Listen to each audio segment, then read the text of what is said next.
Yra vienas pratimas keliams, kuris veikia kaip atostogos, kaip poilsis, kaip laikas savo, kaip desertas, kai skausmas nepalieka dėl artrozės, dėl meniskų pažeidimų, dėl įvairiausių degeneracinių procesų, darykite šitą pratimą.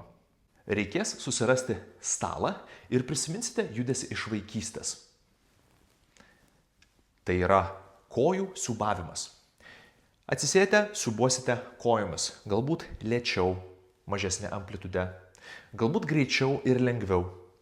Tai atidarys kelio sąnarinį tarpą, pagerės sąnarinio skysčio apytaka, susibalansuos raumenynas ir sąnariniai paviršiai galės pailsėti. Galbūt jie ilgai spaudėsi ir trynėsi nevienodai, degeneravo kremzlė, prasidėjo uždegimas.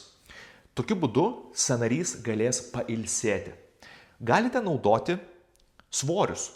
Užsidėkite sunkius batus, galbūt svarelį po kilogramą. Ir atlikite nuo 5 iki 10 minučių. Leiskite tikrai keliams pailsėti.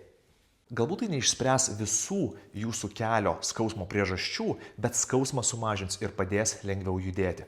Taip pat nepamirškite mankštinti klubų ir dubens, nes iš ten ateina kraujotaka į kelius ir pro ten grįžta limfa iš visos apatinės galūnės.